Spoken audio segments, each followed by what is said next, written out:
Good evening. कैसे हैं आप लोग? आज हम लोग का ये फोर्स और लॉज ऑफ मोशन चैप्टर का चौथा लेक्चर है, फोर्थ लेक्चर है ना। हमने चीज़ों को डिटेल में लिया है और इसमें हमको अभी कुछ और चीज़ें बतानी है। आज ये टॉपिक हमारा कंप्लीट हो जाएगा मोस्ट प्रॉब्ली, और प्रॉब्लम सॉल्विंग के लिए हम लोग एक और लाइव सेशन भी रखेंगे, डाउट सेशन रखेंगे। ठीक है, तो आपके पास जो भी प्रैक्टिसिंग मटेरियल है ना, मैं भी कुछ क्वेश्चन आपको भेजूंगा और आपके पास जो भी प्रैक्टिसिंग मटेरियल है आप उसमें से प्रैक्टिस कीजिए। इस लेवल पर जो 11th एंट्रेंस के लेवल का है ना, हमको बहुत ज़्यादा हाई लेवल नहीं जाना है, तो है ना प्रैक्टिस करेंगे। तो सबसे पहले हम लोगों ने एप्लीकेशन हम लोग कर रहे थे, जो F=ma वाला हमारा फार्मूला है उसका एप्लीकेशन, यानी फोर्स लगाना बॉडी पे, फिर एक्सेलरेशन देखना, फिर ये देखना कि बॉडी मोशन किस तरफ कर सकती है, फिजिकली उसको देखना होता है। It is not simple mathematical sum कि आपने 4 फोर्स दिखला दिए हवा में, ऐसा नहीं है। क्योंकि यहाँ पे ज़मीन पे हम रहते हैं, ज़मीन के कांटेक्ट में होते हैं, ग्रेविटी एक फोर्स है, नॉर्मल फोर्स होगा, फिर हम फिजिकली उसको पहचानेंगे कि भाई मोशन का चांस किधर है। तो हमने पहला जो केस डिस्कस किया था, that is all about motion of a body on A horizontal surface. याद होगा आपको, हॉरिजॉन्टल सरफेस पे हम फोर्स इधर लगाएंगे, जाहिर सी बात है अगर फोर्स हम लगाएंगे सरफेस के पैरेलल तो ये सरफेस के पैरेलल ही मूव करेगा, है ना। लेकिन उसमें दूसरी पॉसिबिलिटी भी थी कि मैं फोर्स अगर इधर लगाऊं तो वो ऊपर उठ सकता है, लेकिन ऊपर उठने के लिए भी कुछ प्रॉब्लम है क्योंकि नीचे वेट काम करेगा, तो वो बताया था। फिर मैंने बताया कि अगर मैं फोर्स एंगल पे लगाऊं तो फिर मैं क्या करूंगा कि मैं इसके 2 कॉम्पोनेंट कर लूंगा। कॉम्पोनेंट करना मैंने आपको सिखाया कि इसका एक कॉम्पोनेंट जाएगा F1 F cos थीटा, ये बहुत इंपॉर्टेंट डिस्कशन है, F cos थीटा, और जो F2 ऑटोमेटिकली F का दूसरा कॉम्पोनेंट होगा F sin थीटा। ठीक है ना, तो ये कंपोनेंट वाला। चलिए, तो मोशन ऑफ ए बॉडी या block on A horizontal surface, smooth horizontal surface, ये हमने डिस्कस कर लिया। अब उसके बाद हम लोग नेक्स्ट लेते हैं motion of the block, single block ही ले रहे हैं अभी, on a smooth incline plane. Incline plane समझते हैं, एक हॉरिजॉन्टल सरफेस होता है और एक इंक्लाइन प्लेन होता है। समझ सकते हैं आप बात को, एक इंक्लाइन प्लेन होता है। तो अगर मैं इंक्लाइन प्लेन पर रखूं, है ना, जैसे हमारे पास किताब है, अगर मान लो ये किताब है, तो अगर ये हॉरिजॉन्टल सरफेस है तो जाहिर है हॉरिजॉन्टल सरफेस है, मोशन का चांस अभी किधर है भाई, कोई फोर्स नहीं लग रहा है, कोई चांस नहीं है। लेकिन फिर मैं फोर्स लगाऊंगा तो उसमें मोशन का चांस होगा, हॉरिजॉन्टल के सरफेस के पैरेलल ही होगा। लेकिन अगर मैं इंक्लाइन कर दूं इसको तो क्या होगा, देखो मैं और कोई फोर्स नहीं लगा रहा हूँ, सिर्फ मैं इस सरफेस को क्या कर रहा हूँ, इंक्लाइन कर रहा हूँ, तो मोशन का चांस किधर बन रहा है, डेफिनेटली मोशन का चांस सरफेस के अलोंग बन रहा है। समझ गए बात को। तो यहाँ पे जब मैंने ब्लॉक को रखा, स्मूथ सरफेस है, फ्रिक्शन का कोई काम है नहीं, तो सबसे पहले ब्लॉक पे सबसे पहला फोर्स कौन सा काम करेगा, mg। mg किधर काम करेगा, वर्टिकली। ये देखो ये हॉरिजॉन्टल है, ये इंक्लाइन प्लेन है, इंक्लाइन प्लेन हमारा हॉरिजॉन्टल से कितना एंगल बना रहा है, थीटा। हॉरिजॉन्टल वर्टिकल एक पेयर हो गई एक्सिस की, और दूसरी होगी अलोंग द इंक्लाइन और परपेंडिकुलर इंक्लाइन, तो डबल पेयर एक्सिस की यहाँ पे, एक हॉरिजॉन्टल वर्टिकल वाली लाइन है और एक अलोंग द इंक्लाइन और एक परपेंडिकुलर इंक्लाइन। तो हम ये वर्ड यूज करेंगे अलोंग द इंक्लाइन और परपेंडिकुलर द इंक्लाइन, क्योंकि मोशन का चांस किधर है, अलोंग द इंक्लाइन। तो हमें देखना होगा कौन सा फोर्स उधर जाएगा। तो इधर तो कोई फोर्स डायरेक्टली है नहीं, ये तो हमने कंपोनेंट किया है बाद में। तो ओरिजिनल फोर्स कौन सा है, ओरिजिनल फोर्स है mg और नॉर्मल, जाहिर सा तो उसके कांटेक्ट में तो नॉर्मल आएगा। नॉर्मल किधर जाएगा, सरफेस के परपेंडिकुलर। तो अब मोशन का चांस किधर है, वो इधर है, तो इधर कौन सा फोर्स आएगा, ठीक है, नॉर्मल का कोई कंपोनेंट इधर आएगा, नॉर्मल का कोई कंपोनेंट इधर नहीं आएगा, क्योंकि इनके बीच का एंगल कितना है, 90 डिग्री पे कोई कंपोनेंट नहीं आता, ध्यान रखना। तो इसका मतलब हुआ कि इस mg के ही 2 कंपोनेंट होंगे। mg का एक कंपोनेंट इधर जाएगा, mg cos थीटा, जो हो जाएगा पर सरफेस के परपेंडिकुलर, यानी इंक्लाइन प्लेन के परपेंडिकुलर, और mg का दूसरा कंपोनेंट इधर आएगा जो होगा सरफेस के पैरेलल। और मोशन का चांस क्या है, सरफेस के अलोंग है, तो इसलिए यही जो फोर्स है वो बॉडी को मोशन देगा अलोंग द इंक्लाइन। और इंक्लाइन प्लेन के परपेंडिकुलर मोशन का कोई चांस नहीं है, तो इंक्लाइन प्लेन के परपेंडिकुलर ये दोनों फोर्सेस क्या करेंगे, एक दूसरे को बैलेंस करेंगे, कैंसिल करेंगे। तो देखा जाए तो हमारे पास 2 फोर्स थे, एक नॉर्मल था और एक mg था। हमने क्या कर दिया, mg के कर लिए 2 कंपोनेंट, क्योंकि नॉर्मल का कंपोनेंट इधर आएगा नहीं, मोशन का चांस इधर, तो इसलिए हमें mg का कंपोनेंट करना पड़ा। इसका नहीं कि हम किसी का भी कंपोनेंट कर दे इधर से उधर, मोशन का चांस किधर, उधर पहले देखेंगे। तो मोशन का चांस है अलोंग द इंक्लाइन, और चूंकि ये 90 डिग्री पर, तो इसका तो कंपोनेंट आएगा नहीं, तो फिर mg का ही कंपोनेंट जाएगा। इधर ये एंगल थीटा होगा तो ये एंगल थीटा होगा, चेक कर सकते हो, है ना, ये थीटा, तो ये 90 माइनस थीटा, ये थीटा, ज्योमेट्री पार्ट चेक कर सकते हो।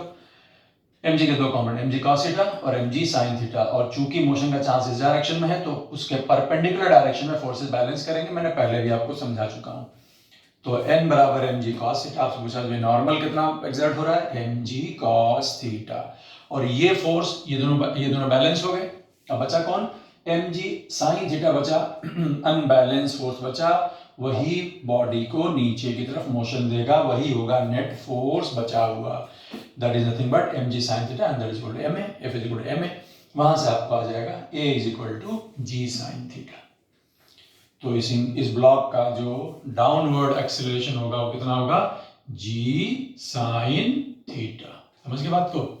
तो ध्यान रखिएगा, इसके ऊपर काइनेमेटिक्स में भी क्वेश्चन फ्रेम हो सकते हैं, है ना। अलोंग द इंक्लाइन से आप फ्री फॉल करते हो बॉडी को, अगर आप पार्टिकल को फ्री फॉल कराते हो तो वो ग्रेविटी के अंडर में फॉल करता है, लेकिन अगर आप इंक्लाइन प्लेन फॉल कराओगे तो अलोंग द इंक्लाइन जो उसका एक्सेलरेशन होगा that will be g sin theta, normal condition में, जिसमें हमने अलग से कोई फोर्स नहीं लगाया, ये अपने आप ये फोर्स अपने आप पैदा हुए हैं, mg सबसे पहले लग गया और फिर नॉर्मल डेवलप हुआ है। बात समझ में आ गई? तो ये हो गया motion of a block on a smooth incline surface, smooth incline plane. उसके बाद ये मैंने आपको क्वेश्चन के फॉर्म में दे दिया था पहले, अब इसको अभी डिस्कस कर देता हूं मैं। Note down, motion of two blocks in contact, motion of two blocks in contact, actually horizontal surface रखा गया है, इंक्लाइन पे भी रखा सकता है, लेकिन वो बात की बात है, अभी बिल्कुल उसकी जरूरत नहीं है। ये दो ब्लॉक हैं, देखिएगा ध्यान से, मैं इसको मिटा देता हूं। ये दो ब्लॉक हैं मासेस m1 और m2 के, और इनकी जो शेप है वो प्रॉपर शेप है, कोई टेढ़ा मेढ़ा रैंडम शेप का नहीं है। इनकी दोनों की जो वॉल है, कॉमन वॉल, वो वर्टिकल है, दोनों की कॉमन वॉल वर्टिकल है, जैसे यहाँ पे है ना, यहाँ पे अगर मैं देखता हूँ तो दोनों डस्टर अगर मेरे पास हो तो इनकी जो दोनों दो कॉमन वॉल है वो वर्टिकल है, तो वो इस तरीके से आपको दिखाई दे रहा है। हमें दिख रहा है कि ये दोनों ब्लॉक कांटेक्ट में है, कांटेक्ट में है। क्या वाकई ये कांटेक्ट में है? क्या ये एक दूसरे को प्रेस कर रहे हैं, या दे आर जस्ट टचिंग? क्योंकि जाहिर सी बात है कि दोनों अपना अपना वर्टिकल वॉल है और किसी की भी इस तरफ या उस तरफ पुश करने की कोई टेंडेंसी नहीं है, तो ये यहाँ पे इस वक्त जो नॉर्मल होगा वो कितना होगा, 0 होगा। समझ गए? तो अब सवाल ये होता है कि अब अगर मैं इस पे फोर्स लगाऊं, यहाँ पे कोई फ्रिक्शन नहीं है, तो क्या होगा, जाहिर सी बात है कि जब मैं इस फोर्स लगाऊंगा तो इसका स्टेट ऑफ मोशन चेंज होना चाहेगा, ये हमारी प्रॉपर्टी है। तो ये आगे बढ़ेगा और ये आगे तभी बढ़ेगा जब ये आगे बढ़ेगा। तो इसका मतलब क्या होगा कि अच्छा, हम इसको हिट नहीं कर रहे हैं, पुश कर रहे हैं। पुश में जेंटलनेस होती है, हिट में तो लात मार देना होता है। तो हम इसको पुश करेंगे तो जाहिर सी बात है कि m1 की स्टेट चेंज होना चाहेगी, उसको मोशन मिलना चाहेगी, लेकिन इसको मोशन तभी मिलेगी जब इसको मिलेगी। तो इसका ये मतलब होगा कि जितना ये आगे बढ़ेगा m2 उतना ही m1 भी आगे बढ़ेगा। इसका मतलब दोनों साथ साथ आगे बढ़ेंगे, दोनों साथ साथ चलेंगे, दे विल मूव टुगेदर। और अगर दोनों एक साथ चलने लगे, अच्छा जब दोनों चलने लगे तो क्या अब इनके बीच में नॉर्मल पैदा होगा? होगा, क्योंकि जब दोनों चल रहे हैं, फोर्स मैंने पीछे से लगाया लेकिन चलेंगे दोनों, तो m2 पे कौन सा फोर्स लग रहा है? एक्चुअली देखा जाए F जो फोर्स होता है m1 पे लग रहा है, तो m2 पे फोर्स कौन लग रहा है? तो m2 पे फोर्स वो लग रहा है जो m1 लगाएगा, यानी अब m1 m2 के बीच में फोर्स आ जाएगा और नॉर्मल अब 0 नहीं होगा। ठीक, लेकिन अगर मैं दोनों का कंबाइंड फ्री बॉडी डायग्राम बनाऊं, यानी दोनों को अगर मैं सिस्टम मानूं, तो फिर इनके बीच में जो फोर्स पैदा होगा मैं उसे क्या मान लूंगा? इंटरनल। और मैं फ्री बॉडी डायग्राम में उस फोर्स को, उन फोर्सेस को, इंटरनल फोर्सेस को शो नहीं करूंगा। तो इसको सिस्टम माना जाए तो सिस्टम टोटल एक साथ चलेगा। टोटल सिस्टम का मास कितना हो गया? m1 plus m2। तो क्या मैं इसकी कंबाइंड एक्सीलरेशन की इक्वेशन लिख सकता हूं? समझ गए? That is nothing but F upon m1 plus m2। समझ गए? दिस इज कंबाइंड एक्सीलरेशन, क्योंकि सिस्टम एक साथ चल रहा है। लेकिन हमें अगर इनके बीच का नॉर्मल कैलकुलेट करना है तो पहले उसे हाईलाइट करना पड़ेगा, और जब आप दोनों को सिस्टम मानोगे तो उस नॉर्मल को आप हाईलाइट नहीं कर पाओगे, क्योंकि वो दोनों के बीच में क्या बन गया? इंटरनल। तो हमें उसको हाईलाइट करना है तो उसको एक्सटर्नल बनाना होगा, और एक्सटर्नल बनाना होगा तो क्या करना होगा? आपको किसी एक का फ्री बॉडी डायग्राम बनाना पड़ेगा, क्योंकि जब एक का बनाओगे तो फिर वो उस ब्लॉक के लिए एक्सटर्नल होता है। तो अब मैं सपोज कर लो M2 का खाली बनाता हूं फ्री बॉडी डायग्राम। पूरा सिस्टम चल रहा है सेम एक्सीलरेशन से, M1 भी चल रहा है, M2 भी चल रहा है। अब ये N फोर्स कौन लगा रहा है? जाहिर सी बात है M2 भी आगे जा रहा है तो आगे लगना चाहिए उस पे फोर्स, और N फोर्स कौन लगा रहा है? ये M1 लगा रहा है M2 पे, और ये वाला N किस पे लग रहा है? M1 पे, क्योंकि एक्शन रिएक्शन अगर M1 लगाएगा M2 पे तो M2 भी लगाएगा M1 पे, लेकिन M1 पे पहले से फोर्स एक्सटर्नल भी लग रहा है, और ये नॉर्मल अब इस M1 के लिए भी एक्सटर्नल है और ये नॉर्मल इस M2 के लिए भी एक्सटर्नल है। जब दोनों को सिस्टम मानूंगा तब वो नॉर्मल इंटरनल बन के गायब था और यहाँ पे हमको दिखाई नहीं दिया था। तो right the free body diagram of M2 only. कौन इसको मोशन दे रहा है? M1 जो फोर्स लगा रहा है वही नॉर्मल है, तो यहां से नॉर्मल के लिए क्या लिखोगे आप? M2 का फ्री बॉडी डायग्राम खाली लिखोगे तो आपका आ जाएगा N बराबर M2A। ये तो वही है जो सिस्टम का था, तो इस तरीके से N बराबर आ जाएगा M2A, what is A? F upon M1 plus M2। आप चाहते तो ये नॉर्मल की वैल्यू M2 का फ्री बॉडी डायग्राम बनाने के बजाय M1 का भी बना सकते थे। तब क्या लिखते? F आगे की तरफ जाना है आगे, लेकिन नॉर्मल तो इसके ऊपर पीछे लगेगा, है ना? इस पे नॉर्मल आगे लगा तो इस पे नॉर्मल पीछे लगेगा, action reaction equal and opposite. तब इसकी इक्वेशन क्या बनती? तब इसकी इक्वेशन बनती F minus N is equal to M1A। आप यहां से N सॉल्व करते हैं, यहां से M सॉल्व करते हैं, दोनों एक ही आएगा। ठीक है, तो ये 2 ब्लॉक प्रॉब्लम है, ऐसी 3 ब्लॉक प्रॉब्लम भी मैंने आपको दी है, ये आपको मिल सकती है, तो कॉन्सेप्ट एक ही रहेगा, प्लीज अंडरस्टैंड। ये फोर्स अगर मैंने F फोर्स लगाया है M1 के ऊपर, अगर मैं ये फोर्स इधर से लगा दूं F, उतना ही लगा दूं F, तो क्या मैं कह सकता हूं कि जो एक्सेलरेशन मिलेगा सिस्टम को मैग्नीट्यूड में सेम होगा, डायरेक्शन रिवर्स हो जाएगी, मैग्नीट्यूड में सेम होगा, यस, क्योंकि सिस्टम का मास सभी में 1/2 है।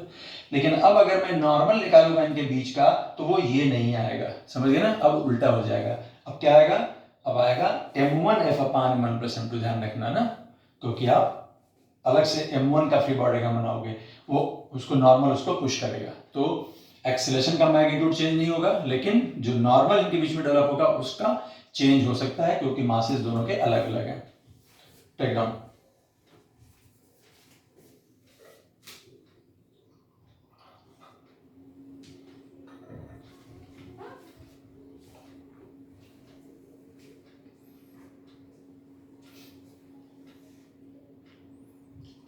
ओके, ठीक है।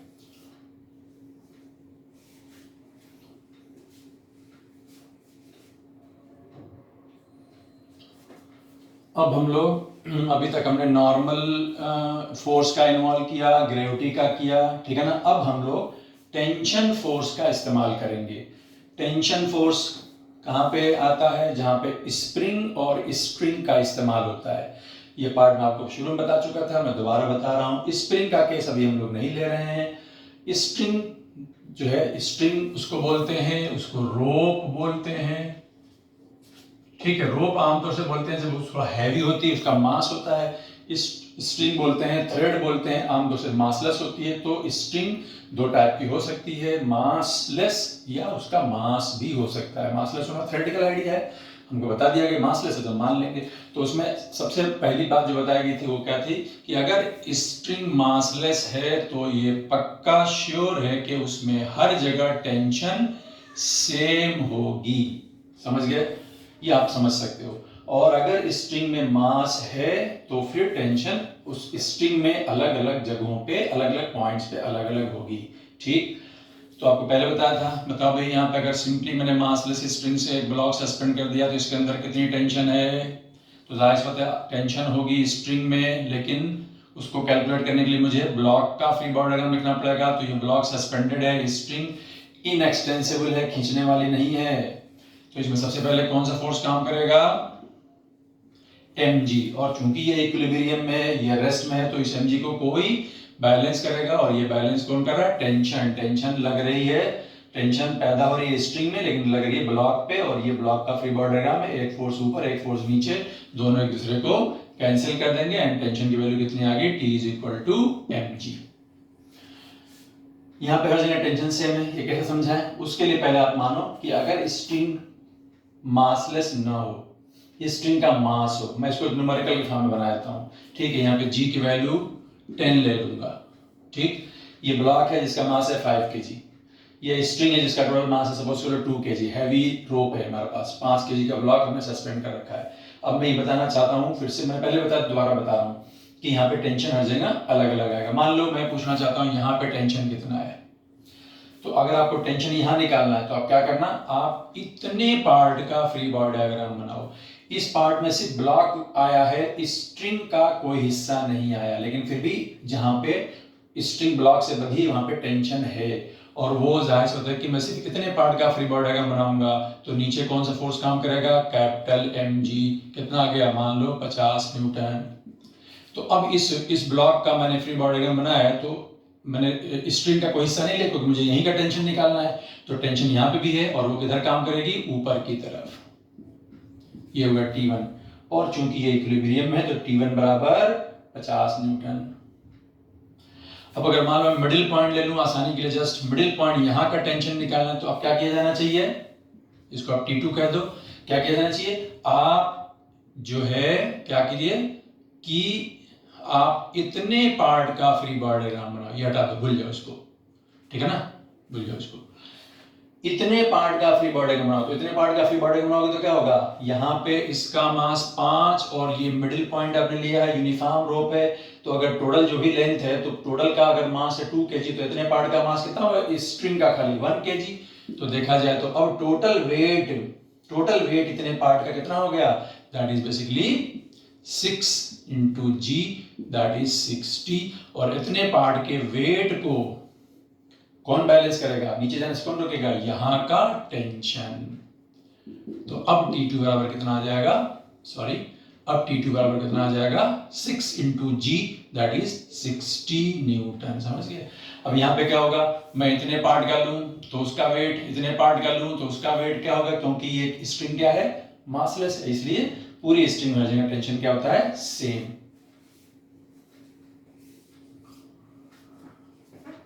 ओके, ठीक है। अब यहाँ पे जैसे 2 ब्लॉक का एग्जांपल यहाँ पे था, 2 ब्लॉक्स इन कांटेक्ट, वो डायरेक्टली कांटेक्ट में थे, यहाँ पे है 2 blocks connected by a string. फिर से ये स्ट्रिंग मासलेस या मास वाली हो सकती है, हम ले रहे हैं मासलेस, ठीक है। और ये फोर्स सपोज कर लो नहीं लगाया गया है, और ये 2 ब्लॉक्स हैं मास M1 और M2 के, इनको स्मूथ सरफेस पर रख दिया गया, और ऐसा रख दिया गया कि ये स्ट्रिंग हमें जस्ट सीधी दिखाई दे रही है, लूज भी नहीं है ना, और ये सीधी है ना। उसको बोलेंगे कि एक्चुअली में देखा जाए तो इसमें टेंशन कितना होगा, इसमें टेंशन कितना होगा, क्योंकि इसमें कोई खींचतान होगी तभी तो टेंशन होगा। क्या ये ब्लॉक M1 अपने आप राइटवर्ड जाना चाह रहा है जो इसमें खींचतान पैदा करेगा, तो जाहिर बात है कि ये चुपचाप अपनी जगह बैठा हुआ है, ये चुपचाप अपनी जगह बैठा हुआ है, ना ये इधर जाना चाह रहा है अभी, ना ये इधर लेफ्ट जाना चाह रहा है। जब तक ये बाहर नहीं जाना चाहेंगे तो इनका टेंशन कैसे पैदा होगी, तो इस वक्त टेंशन क्या है, 0, जस्ट 0। अगर लूज होगी तो टेंशन है ही नहीं, टेंशन डजंट एग्जिस्ट। तो ये लूज नहीं है और टाइट भी नहीं है, जस्ट सीधी है, जस्ट टाइट है, just tight, just in contact, जैसे ना नॉर्मल एग्जिस्ट नहीं कर, खाली टच कर दो, नॉर्मल क्या है, 0।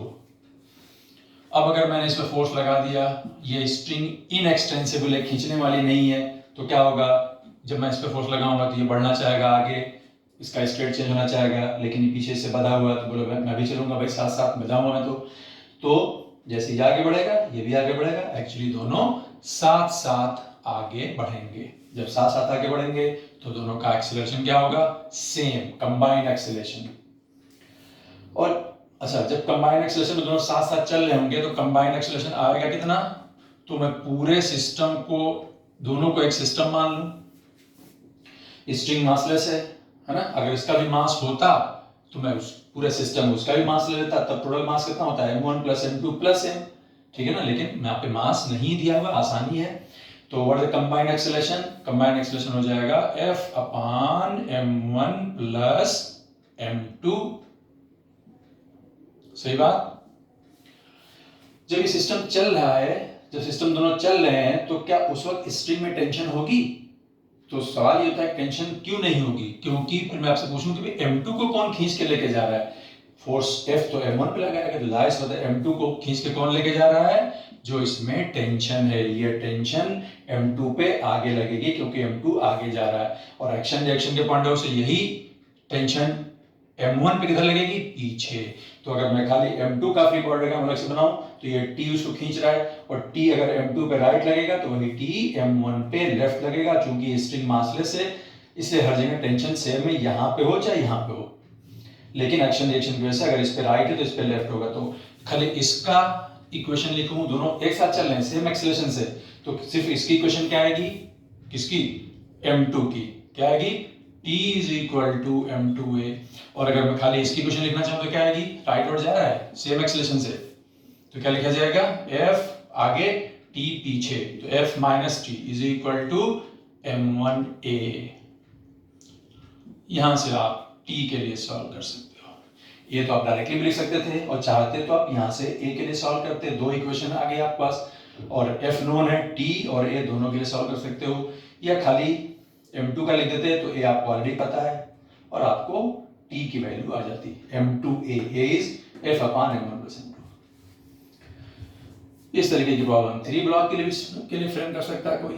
तो ये थोड़ा सा नेक्स्ट लेवल पे है क्वेश्चन की पॉसिबिलिटी है ना। हम अगर तैयारी हम करते हैं तो हमारे 9th लेवल पर 10th लेवल पे जो कंटेंट है उसमें थोड़ा सा हम आगे की तैयारी करते हैं, ताकि अगर बाई चांस कोई क्वेश्चन का थोड़ा सा आगे पीछे से आ जाए तो भी हम कंफर्टेबल रहें उस एग्ज़ाम में। तो ये हमेशा जो है आप आगे चल के IIT JEE नीट की तैयारी भी करोगे तो थोड़ा सा हमारी जो एक स्ट्रेटेजी होती है कि हमारी जो प्रिपरेशन लेवल होती है वो एक्चुअल एग्जाम से थोड़ा सा हायर लेवल पे रखते हैं अपने आप को। ऐसा थोड़ी कि एग्जाम का लेवल है और हम लो लेवल की तैयारी करके रखेंगे, हम कभी नहीं कर पाएंगे। तो हर जगह इस चीज़ को रखा जाता है ध्यान में कि हम थोड़ा सा आगे की एडिशनल बातें करते हैं, क्योंकि कभी कोई गलती से भी क्वेश्चन घुमा के पूछ ले तो हमें उसका आइडिया होना चाहिए। जैसे नोट कर लो, और इसके बाद मैं बस आपको इसमें फ्रिक्शन के बारे में बताऊंगा थोड़ा सा, बहुत ज़्यादा डिटेल में उसकी ज़रूरत नहीं है, तो जैसे नोट करो इसको।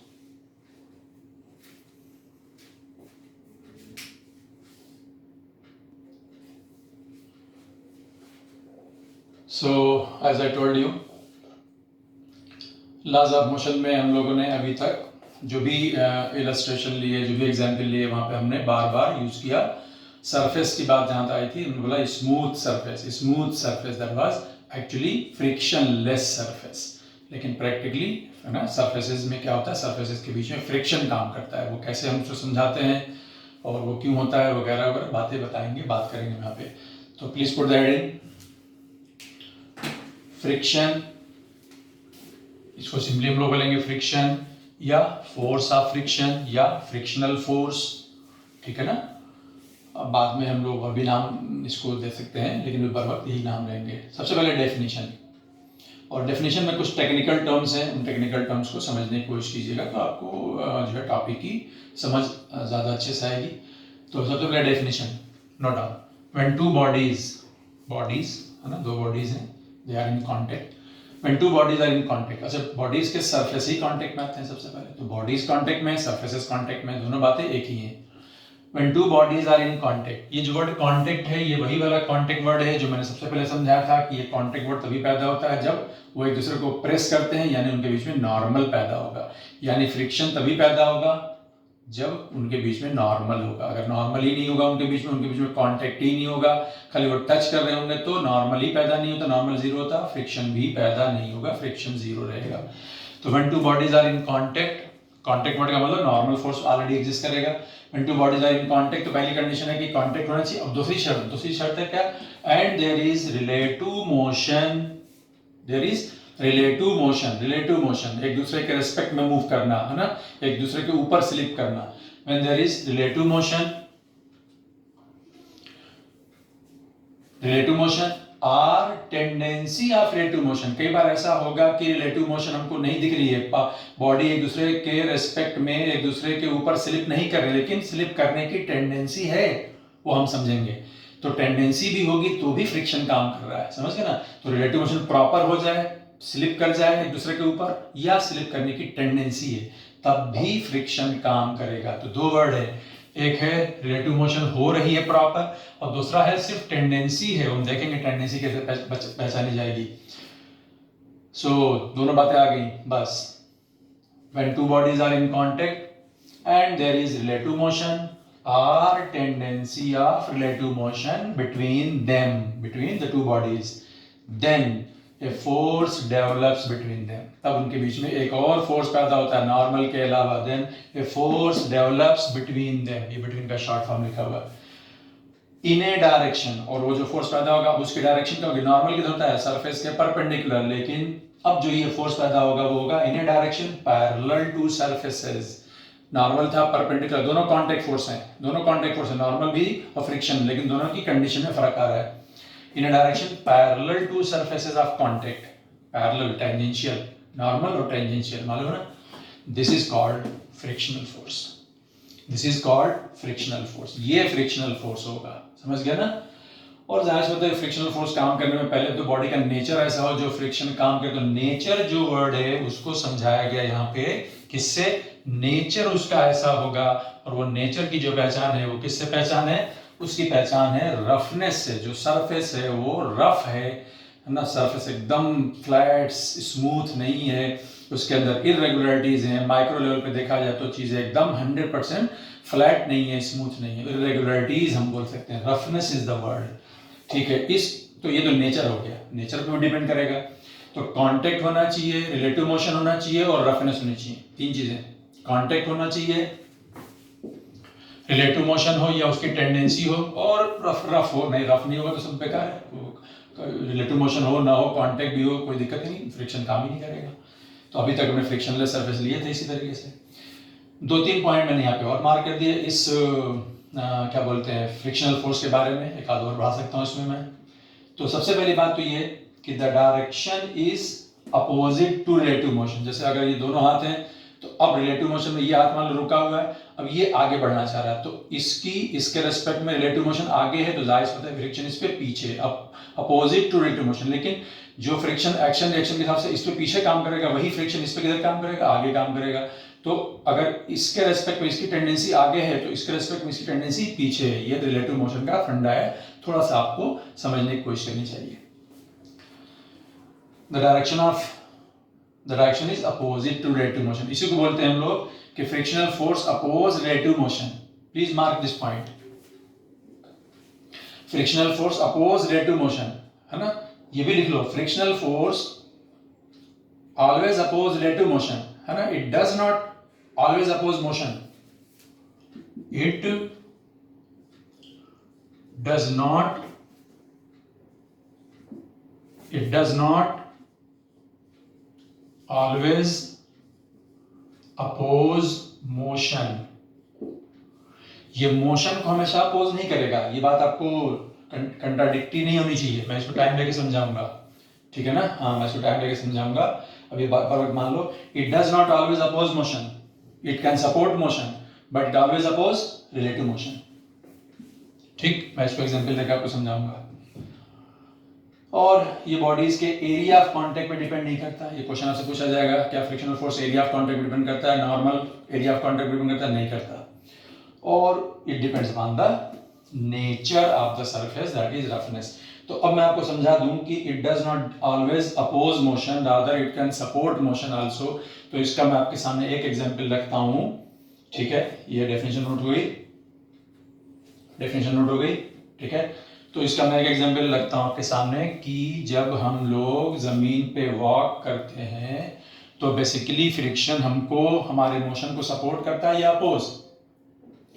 तो जब हम अपना आगे बढ़ते हैं और एक पैर जमीन पे रख के दूसरा पैर आगे बढ़ाते हैं तो बेसिकली जो पैर जमीन पे है उससे हम जमीन पे पीछे की तरफ पुश करते हैं, और हमारा पैर पीछे की तरफ स्लिप करना चाहता है, उसकी स्लिप करने की टेंडेंसी किधर? पीछे। लेकिन वहां फ्रिक्शन होने की वजह से हमारा पैर स्लिप नहीं करता और उसकी टेंडेंसी किधर थी? पीछे। तो जमीन फ्रिक्शन लगाती है आगे, और जब जमीन फ्रिक्शन आगे लगाती है तो एक्चुअली वो हमको हमारे मोशन को सपोर्ट कर रही है। मैं एक दूसरा एग्जाम्पल यहाँ कोट कर देता हूँ, ये जगह थोड़ी सी। जैसे अगर मैं एक छोटा सा एग्जाम्पल यहाँ पे फ्रेम करूँ, ये एग्जाम्पल आपके लेवल पे नहीं रिक्वायर्ड है एज सच,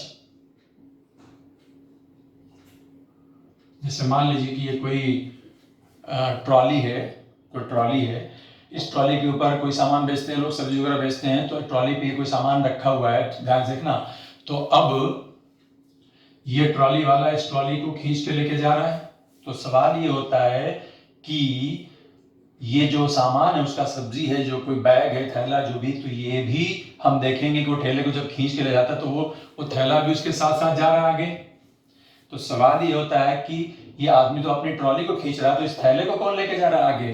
तो इस थैले पे कौन सा फोर्स लग रहा है? तो जाहिर सी बात है कि फोर्स चूंकि आपने लगाया पहले ट्रॉली पे, तो पहली टेंडेंसी इसकी आगे बढ़ने की है, ये तो इनर्शिया की वजह से रुका रहना चाहेगा, तो इसकी पहले मैं यहाँ पे गैप दिखा दूं थोड़ा सा, तो ये इसके ऊपर रखा हुआ है, तो सबसे पहले आपने फोर्स इस पे लगाया, तो सबसे पहले इसकी टेंडेंसी आगे बढ़ने की, ये तो रुका रहना चाहेगा, तो ये जब इसके रेस्पेक्ट में ये आगे बढ़ना चाहेगा तो इस पे फ्रिक्शन काम करेगा पीछे, लेकिन वही फ्रिक्शन इस पे काम करेगा आगे। और जब ट्रॉली को वो बंदा खींच के लेके जा रहा है, तो जाहिर सी बात है ये जो उसका सामान है, सब्जी है, जो भी है, तो उस पर फ्रिक्शन आगे लग रहा है, तो जाहिर सी बात है कि सब्जी किधर जा रही है? आगे। फ्रिक्शन भी किधर लग रहा है? आगे।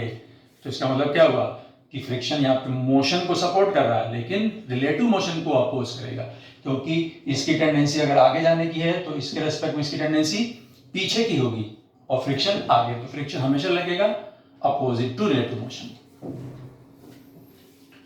थिंक अबाउट इट, है ना? थोड़ा टाइम लेके सोचिए, कोई जल्दी नहीं है। Frictional force always oppose relative motion. It may cause motion, it may support motion, but it will always oppose relative motion. हो गया, नोट कर लीजिए। चलिए आगे बढ़ते हैं। Note down types of friction.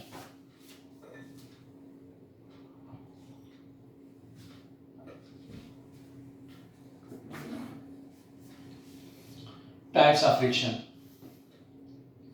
देखिए सबसे पहले हम लोग फ्रिक्शन को दो पार्ट में डिवाइड करेंगे। एक को हम बोलते हैं रोलिंग फ्रिक्शन और दूसरे को बोलते हैं स्लाइडिंग फ्रिक्शन। ठीक है, एक्चुअली दो तरीके की मोशन होती है। एक होता है स्लाइड करना, सोचते हैं बॉडी स्लाइड करने में एज ए होल मूव करती है।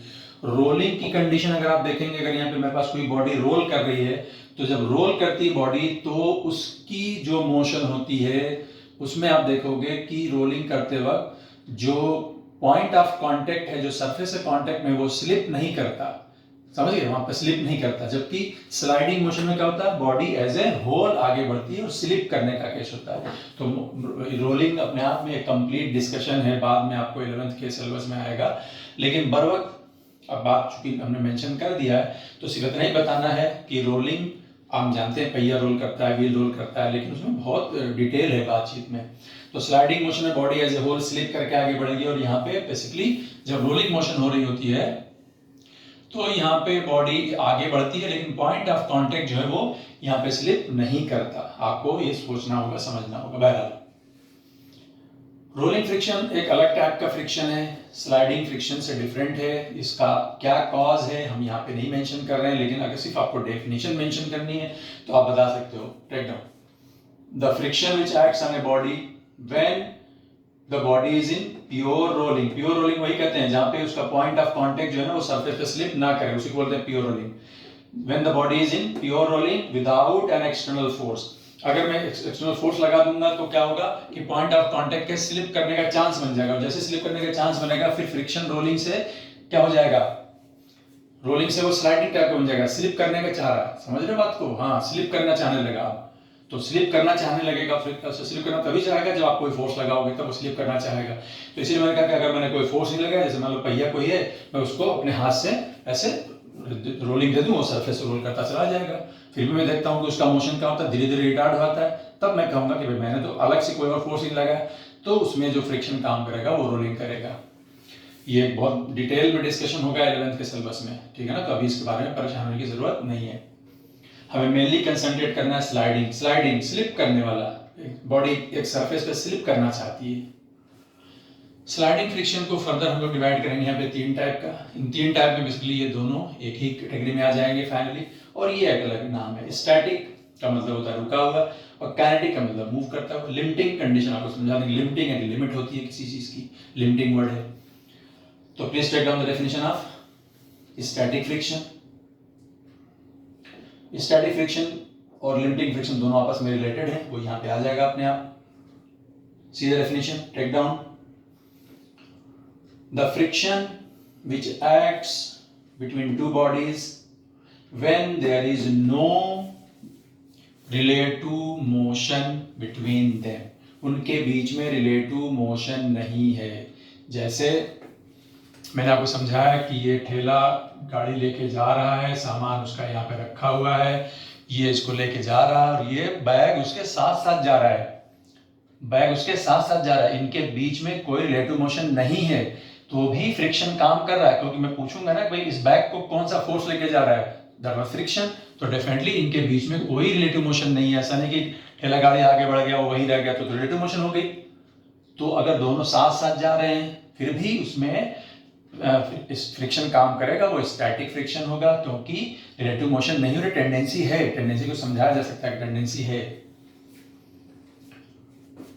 The friction which acts between two bodies when there is no relative motion but only tendency, इस सिचुएशन में टेंडेंसी समझाना अलग से समझाना पड़ेगा, अभी उसको छोड़ दीजिए ना, मैं आपको दूसरा एग्जांपल में टेंडेंसी समझाऊंगा। बट वहां पे रिलेटिव मोशन नहीं हो रही है और अगर फ्रिक्शन है तो वो स्टैटिक है, इतना तो हम कह सकते हैं। There is no relative motion but only tendency of motion, then जो फ्रिक्शन होगा उसको हम क्या कहेंगे, स्टैटिक फ्रिक्शन। मैंने जगह छोड़ दिया, static friction. When there is no relative motion, only tendency of motion, only tendency of relative motion, और अगर फिर भी फ्रिक्शन अगर वहां पे कोई काम करे तो वो स्टैटिक फ्रिक्शन होगा। स्टैटिक फ्रिक्शन के बारे में अगली line very important, it is self adjusting in nature. It is self adjusting in nature का मतलब इसकी अपनी कोई वैल्यू नहीं है, एज सच एक फिक्स वैल्यू नहीं है। ये सेल्फ एडजस्टिंग यानी वह अपने आप को एडजस्ट कर सकता है। कैसे एडजस्ट कर सकता है भाई देखेंगे। It is self-adjusting in nature and has a maximum value। कोई आदमी एडजस्ट करता है तो एडजस्ट थोड़ी करता है, तो उसकी एक लिमिट होती है। इसी तरीके से ये जो स्टैटिक फ्रिक्शन है ये अपनी वैल्यू को एडजस्ट करेगा। कहाँ तक एडजस्ट करेगा, and it has a maximum value called limiting friction. Called limiting friction यानी जो लिमिटिंग फ्रिक्शन है वो स्टैटिक फ्रिक्शन की अपर लिमिट है, मैक्सिमम वैल्यू है। समझ गए। और मैं इसको समझाता हूं और इसके साथ ही आप काइनेटिक फ्रिक्शन की डेफिनेशन लिखोगे तो क्या लिखोगे, the friction which acts between two bodies when there is no word हटा दो, when there is proper relative motion. Proper relative motion, then जो फ्रिक्शन काम करेगा वो होगा काइनेटिक फ्रिक्शन। ठीक है, तो ये टाइप्स ऑफ फ्रिक्शन आपके पास आ गए। मैं थोड़ा सा आपको इलस्ट्रेट कर दूं ये वाला पार्ट, स्टैटिक, लिमिटिंग और काइनेटिक, तो ये डिस्कशन कंप्लीट हो जाएगा और हम इस पे एक आध न्यूमेरिकल की गुंजाइश अगर होगी तो हम देख लेंगे। जल्दी से नोट कर लो। काइनेटिक फ्रिक्शन क्या होगा, प्रॉपर रिलेटिव मोशन। स्टैटिक और लिमिटिंग में क्या फर्क होगा, स्टैटिक में लिमिटिंग मैक्सिमम है ना, जो लिमिटिंग फ्रिक्शन है वो स्टैटिक फ्रिक्शन की मैक्सिमम वैल्यू है। तो मैं इन दोनों को समझाता हूँ और काइनेटिक में तो प्रॉपर रिलेटिव मोशन शुरू हो चुकी होगी। जल्दी से नोट करो।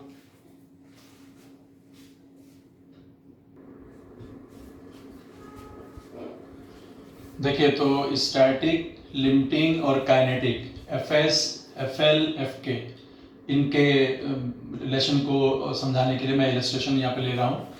यहाँ पे कोई ब्लॉक है, मान लीजिए मास कैपिटल एम का, हैवी ब्लॉक है, इमेजिन कर सकते हैं, और रफ सरफेस पे रखा है ना, रफ सरफेस पे रखा है। अब आप इमेजिन करो कि मैं इस पे एक फोर्स लगाता हूँ 1 न्यूटन का। मैं मान के चलता हूँ कि ये काफ़ी हैवी ब्लॉक है, सपोज कर लो मेरे जहन में है, और मैं एक छोटा फोर्स लगाता हूँ 1 न्यूटन का, तो हो सकता है इस बात का चांस है कि ये ब्लॉक मूव ना करे, ये ब्लॉक मूव ना करे, ठीक है। लेकिन क्या इसके मूव करने की टेंडेंसी हुई कि नहीं हुई? जाहिर सी बात है कि अगर यहाँ पे फ्रिक्शन ना होता तो ये क्या कर गया होता, मूव कर गया होता। तो इसका मतलब है कि यहाँ पे फ्रिक्शन है और इसकी टेंडेंसी किधर जाने की, ब्लॉक की राइट वर्ड। तो बेसिकली वहां पे फ्रिक्शन, ब्लॉक मूव नहीं किया तो फ्रिक्शन कैसा हुआ, स्टैटिक। और किधर काम करेगा, तो इस ब्लॉक के मूव करने की टेंडेंसी किधर हुई, राइट वर्ड। तो जाहिर सी बात है वो फ्रिक्शन कैसा होगा, वो फ्रिक्शन होगा स्टैटिक और वो होगा 1 न्यूटन के बराबर, क्योंकि ये ब्लॉक अल्टीमेटली क्या, रेस्ट में मूव नहीं किया। तो रेस्ट में तो फोर्सेस बैलेंस होने चाहिए। तो आपके अप्लाइड फोर्स को किसने बैलेंस किया, स्टैटिक फ्रिक्शन ने। हो गया। अच्छा, अगर मान लो कि मैं फोर्स लगा देता हूं 2 न्यूटन और फिर भी मैं पाता हूं कि ब्लॉक मूव नहीं किया, तो इसका मतलब क्या, ब्लॉक अभी भी रेस्ट में है। अभी भी उसकी मूव करने की टेंडेंसी हुई लेकिन मूव नहीं किया, तो अब फ्रिक्शन डेफिनेटली वो स्टैटिक होगा, लेकिन कितने का होगा, 2 न्यूटन का। क्या करता है फ्रिक्शन अपनी वैल्यू को, स्टैटिक फ्रिक्शन अपनी वैल्यू को क्या कर रहा है, एडजस्ट कर रहा है। फिर एक ऐसी सिचुएशन आएगी कि इस ब्लॉक पे अब मैं अगर मान लो कि फोर्स लगा देता हूं 5 न्यूटन या उससे ज्यादा, तो ये ब्लॉक मूव कर जाता है। अगर मैं इसको लगाता हूं 4.999 न्यूटन तो ब्लॉक मूव नहीं करता, और जैसे मैं लगाता हूं 5 न्यूटन या 5 न्यूटन से जरा भी ज्यादा तो ये मूव कर जाता है। तो इसका मतलब है कि 5 न्यूटन मामला क्या है कि 5 न्यूटन से जरा भी कम लगाऊंगा तो नहीं मूव करेगा, यानी तब फ्रिक्शन कैसा बना रहेगा, स्टैटिक। यानी 5 न्यूटन बेसिकली देखा जाए तो स्टैटिक फ्रिक्शन की मैक्सिमम वैल्यू है, क्योंकि अगर मैंने फोर्स लगा दिया 5 न्यूटन से ज्यादा तो फिर वो मूव कर जाएगा, और वो मूव कर जाएगा तो फ्रिक्शन जो काम करेगा वो काइनेटिक काम करेगा। समझ आ गई बात। तो लिमिटिंग फ्रिक्शन स्टैटिक फ्रिक्शन की मैक्सिमम वैल्यू है। आप लिख सकते हो static friction is less than और इक्वल टू लिमिटिंग फ्रिक्शन। बात समझ लो, ठीक है ना। लिमिटिंग फ्रिक्शन डिफाइंड टर्म है, कैलकुलेटेड वैल्यू है, काइनेटिक फ्रिक्शन कैलकुलेटेड वैल्यू है, लेकिन स्टैटिक फ्रिक्शन एडजस्टेबल है। लेकिन एडजस्ट कहां से कहां करेगा, 0 से कहां तक, FL तक। स्टैटिक फ्रिक्शन की वैल्यू कभी FL से बड़ी नहीं हो सकती, ठीक है ना। जिस वक्त लिमिटिंग फ्रिक्शन काम कर रहा होगा उस वक्त कंडीशन क्या होगी, स्टैटिक में नहीं मूव कर रहा है, स्टैटिक में नहीं मूव कर, लिमिटिंग में मूव करने ही वाला है, यानी उसको बोलते हैं स्लिप होने ही वाला है, और काइनेटिक में स्लिप कर जाएगा। 3 कंडीशन होगी, स्टैटिक में स्लिप नहीं कर रहा, लिमिटिंग की जो अगर फ्रिक्शन की कंडीशन होगी तो क्या होगी कि वो स्लिप करने ही वाला है। जैसे यहाँ पे 5 न्यूटन पे वो मूव करने वाला है, जैसे ही 5 से बड़ा करूंगा मूव कर जाएगा, 5 से छोटे पे मूव नहीं कर रहा है। आगे बात समझ में, ठीक है। इसमें कोई बहुत ज्यादा दिक्कत की बात नहीं है, ठीक है। कुछ थोड़ी मोड़ी चीजें आप प्रैक्टिस के दौरान मिल जाएंगी। एक क्वेश्चन यहाँ सॉल्व कर लेते हैं, नोट कर लीजिए। A force of 50 Newton is required. A force of 50 Newton is required to push a car on level road with constant speed. किसी कार को, उसको ठेला गाड़ी की तरह मानो, चाहे कोई ब्लॉक के फॉर्म मानो, इसको कांस्टेंट स्पीड से चलाने के लिए मुझे इस पे एक फोर्स लगाना पड़ रहा है। तो अगर मैं फोर्स लगा के चला रहा हूँ और वो कांस्टेंट स्पीड से जा रही है, कांस्टेंट स्पीड का मतलब समझते हो, कांस्टेंट स्पीड का मतलब होता है एक्सेलरेशन 0। तो एक्सेलरेशन 0 का मतलब नेट फोर्स 0। तो नेट फोर्स 0 कैसे हुआ, मैंने फोर्स लगाया कितना, मैंने फोर्स कितना लगाया 50 न्यूटन का, लेकिन मैंने फोर्स लगाया 50 न्यूटन का, लेकिन ये गाड़ी कांस्टेंट स्पीड से चल रही है, एक्सेलरेशन 0 है। इसका मतलब है कि मैंने जितना फोर्स लगाया है फ्रिक्शन भी उतना ही डेवलप हुआ होगा। कैसा फ्रिक्शन होगा, बॉडी मूव कर रही है, मानेंगे काइनेटिक है ना। इसमें रोलिंग है वो सब कहानी नहीं मानेंगे, सिंपली इसको काइनेटिक मानेंगे, या इसको मानने की जरूरत नहीं कैसा है, ठीक है। तो जब मैं 50 न्यूटन का फोर्स लगा रहा हूं तो गाड़ी जो है वो कांस्टेंट स्पीड से चल रही है। इसका मतलब है कि फ्रिक्शन भी 50 न्यूटन का डेवलप हुआ है, इधर 50 नेट फोर्स क्या हो गया 0। नेट फोर्स 0 का मतलब एक्सेलरेशन 0, एक्सेलरेशन 0 का मतलब बॉडी या तो रेस्ट में होगी या मूव करेगी कांस्टेंट वेलोसिटी से। तो यहाँ पे जो मोशन हो रहा है कांस्टेंट वेलोसिटी से, तो मोशन हो रहा है। तो फ्रिक्शन कितना काम कर रहा है गाड़ी के ऊपर, 50 न्यूटन। बोल रहे हैं what force should be applied to make the car accelerate. अभी एक्सीलरेट नहीं कर रही थी, अब हमें एक्सीलरेट कराना है, तो जाहिर सी बात है कि हमें इस फोर्स को बढ़ाना पड़ेगा ताकि अभी एक्सेलरेट करे, लेकिन फ्रिक्शन तो नहीं बढ़ेगा ना, गाड़ी वही है, रोड वही है, सब कुछ वही है। तो हम अब फोर्स बढ़ाएंगे तो एक्सेलरेशन आ जाएगा, बढ़ जाएगा, लेकिन फ्रिक्शन तो वही रहेगा। तो अब फॉरवर्ड डायरेक्शन में फोर्स कितना होगा F, अब 50 से ज्यादा लगाना होगा, और पीछे काम करेगा फ्रिक्शन। तो हमारा इस पे जो इक्वेशन बनेगी वो क्या बनेगी, F आगे फ्रिक्शन पीछे, तो ये लिखा जाएगा F minus friction is equal to ma। F is equal to F plus ma। F कितना 50 न्यूटन, 50 न्यूटन। M दिया हुआ है 500 kg। कितना एक्सप्रेशन देना चाहते हैं 1 का, कितना आ गया 500 प्लस 50, 550 न्यूटन का फोर्स लगाओगे तब ये गाड़ी आप 1 मीटर पर सेकंड स्क्वायर से एक्सेलरेट करोगे। एक स्मॉल एग्जांपल मैंने कोट कर दिया यहाँ पे, रिवाइज कर दीजिए। हमको सोच समझ के बताना आपको कि अननेसेसरी चीज़ें न बताएं जो आपके अभी ज़्यादा काम की नहीं है। तो एक बैलेंस लेके चल रहे हैं, रिवाइज कर लीजिए। कुछ भी डाउट है तो हम लोग डाउट सेशन लेंगे, लाइव सेशन लेंगे, उसमें आप आके पूछिए। थ्योरेटिकल डाउट हो, न्यूमेरिकल डाउट हो, आप वहाँ पे पूछ सकते हैं। नोट कर लीजिए। Thank you.